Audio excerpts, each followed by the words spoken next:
Salut, c'est Noémie, je suis ravie de te retrouver dans cet épisode.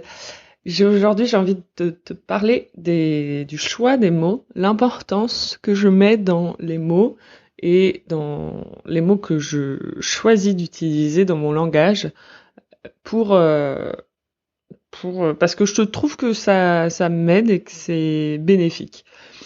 Je m'explique. Les mots viennent de notre esprit, viennent de notre mental, viennent de concepts que l'on a appris depuis tout petit. Euh, on, c'est la manière que l'on a de communiquer avec les autres. Et donc, dès qu'on est enfant, bébé, on va chercher à exprimer des mots pour rentrer en communication avec les autres êtres humains autour de nous. On est une espèce qui a développé son langage au-delà d'autres espèces, euh, notamment par le fait qu'on soit passé sur deux pattes. Ça a permis au cerveau de pouvoir se développer d'une autre manière, d'une manière plus poussée. Et donc nous avons plein de mots qui sont dans notre esprit, que l'on utilise tous les jours pour décrire le monde dans lequel on vit, pour communiquer avec les personnes autour de nous, pour se parler à nous-mêmes. Et c'est en cela qu'ils sont hyper importants. Notre langage est conceptuel, notre langage est basé sur des concepts, on parle de passé et d'avenir, on parle de choses de choses qui se sont passées, donc de souvenirs, et on parle de choses qui peuvent se passer, que l'on veut qu'ils se passent, ou que l'on redoute qu'ils se passent. C'est c'est assez unique à l'échelle de l'humanité. Et les, oui, notre langage est conceptuel. On utilise des concepts pour communiquer, notamment des émotions et des. Je vais prendre un exemple. Par exemple, la liberté. Tout le monde tout le monde euh, sait ce que c'est. Tout le monde, ouais, sait ce que ça veut dire la liberté.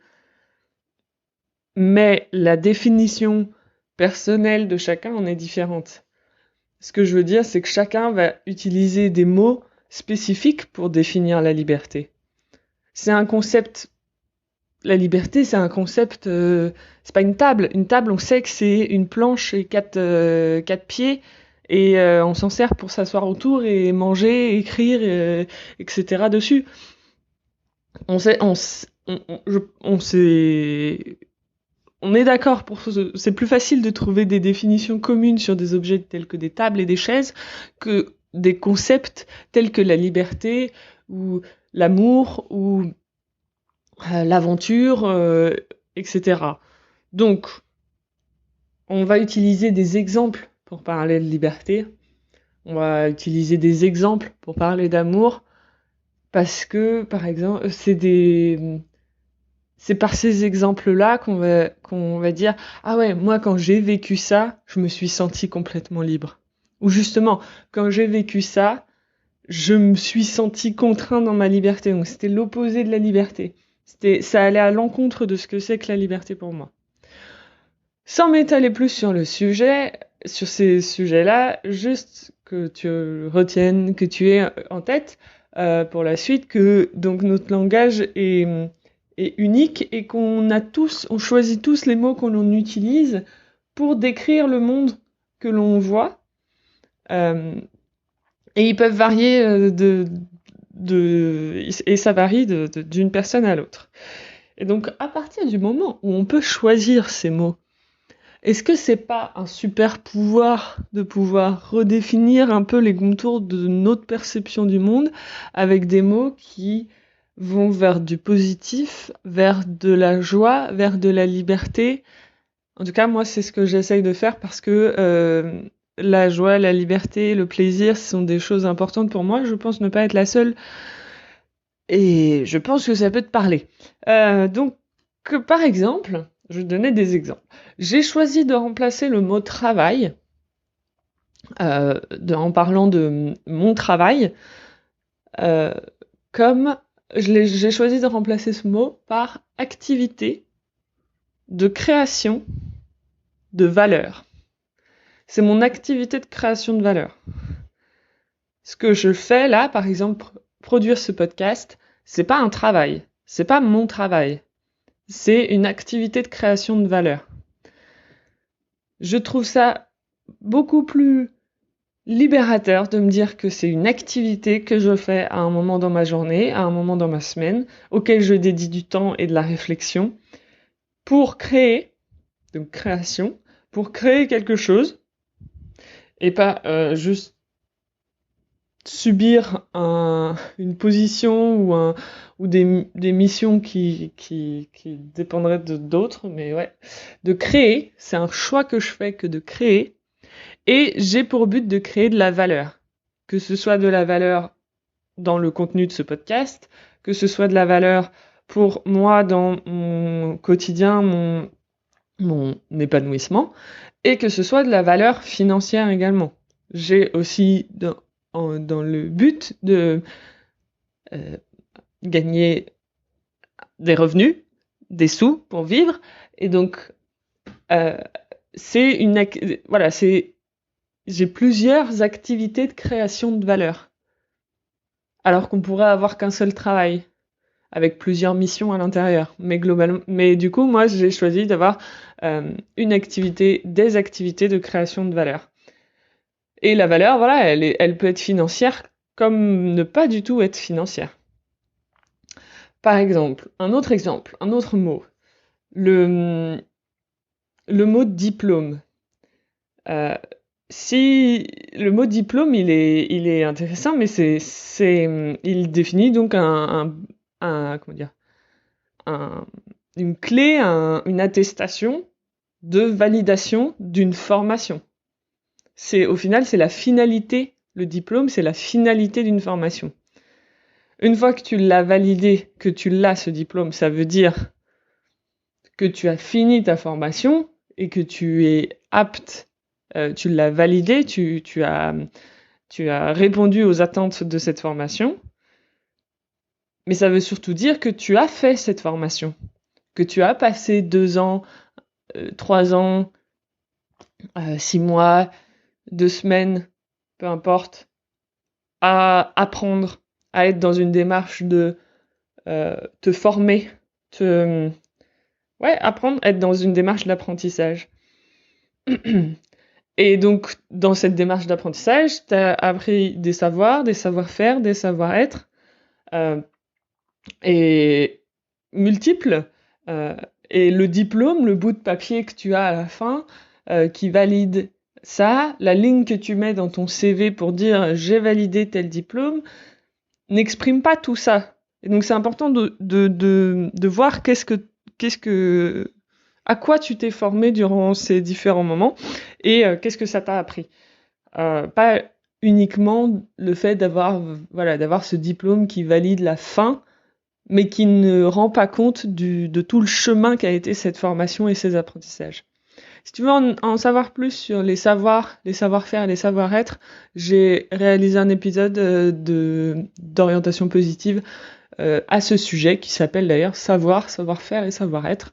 Tu devrais le retrouver facilement. Je t'invite à aller l'écouter si ça t'intéresse. Un autre mot que j'ai changé, je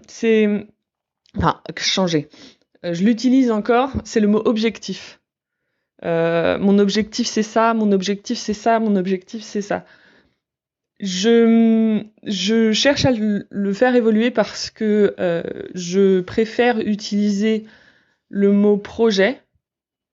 J'ai le projet de faire ça. Je projette de faire ça ou mon projet c'est de faire ça parce que l'objectif est pour moi trop un peu comme avec le diplôme, il va mettre en avant la finalité que j'attends de mes actions, donc l'objectif.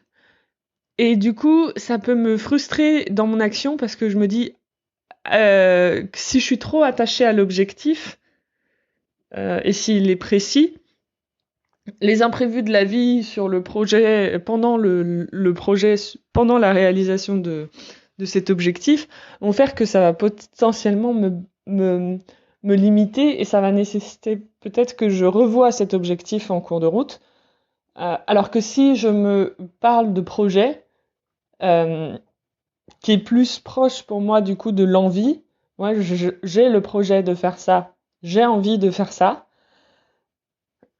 Ensuite, dans ce projet, je vais mettre des objectifs. Je vais mettre des objectifs à différentes échéances. Mais du coup, je le construis, ce projet. Et je suis moins déçue si je n'arrive pas à l'objectif que j'avais en tête au tout début. Et surtout, je suis plus libre, plus flexible pour faire évoluer le projet, mon projet, au gré des, des nouveautés, des événements qui se passent et des, entre guillemets, perturbations qui sont pas négatives forcément, peuvent être tout à fait positives. Voilà, ça donne plus de flexibilité, ça me donne plus de flexibilité, je trouve. Et enfin, un autre mot que je voulais te partager, que j'ai changé dans ma vie, c'est je ne fais plus des erreurs ou des échecs. Euh, je, j'ai des opportunités d'évolution. Alors oui, bien sûr, je fais des erreurs. Je fais des erreurs dans mon quotidien. Ce que j'essaye d'adopter, ce que j'adopte comme état d'esprit, c'est que c'est pas grave. Euh, j'ai pu avoir un problème avec ça, le fait de rater, le fait de faire des erreurs, quelque chose qui a pu être compliqué pour moi. Je pouvais facilement me dire ah bah voilà, t'as fait une erreur, t'es hyper nul, tout ça, à me saboter, à me faire culpabiliser. Mais du coup, c'est en voyant ces erreurs comme des opportunités d'évolution, c'est de concentrer mon attention sur, ok, là t'as mal fait, ça veut dire que tu peux faire mieux. Comment tu peux faire mieux? Et la prochaine fois, tu feras mieux. Et donc ça me met dans une démarche d'évolution, d'avancer, et c'est très positif et assez plaisant parce que je me challenge sur des petits trucs, hein, mais je me challenge moi-même. Ça, c'est chouette. Donc, le langage, il façonne notre perception du monde, et donc on peut tous choisir dans quel monde on veut vivre. Et moi, j'ai envie de vivre dans un monde où où j'ai des opportunités d'évolution, je vis de chouettes projets, je me forme tout au long de ma vie, et je réalise des activités de création de valeur. Voilà. J'espère que ça t'inspirera. J'espère que ça t'a plu. Si ça t'a plu, je t'invite à faire. Je suis preneuse de recevoir tes retours. Pareil, votre vocabulaire. Je suis preneuse de recevoir des retours de ta part. Je serais ravie de recevoir des retours de ta part même. Donc je t'en prie, si tu en as envie. En tout cas, merci d'être passé par là et je te souhaite une bonne journée. Salut!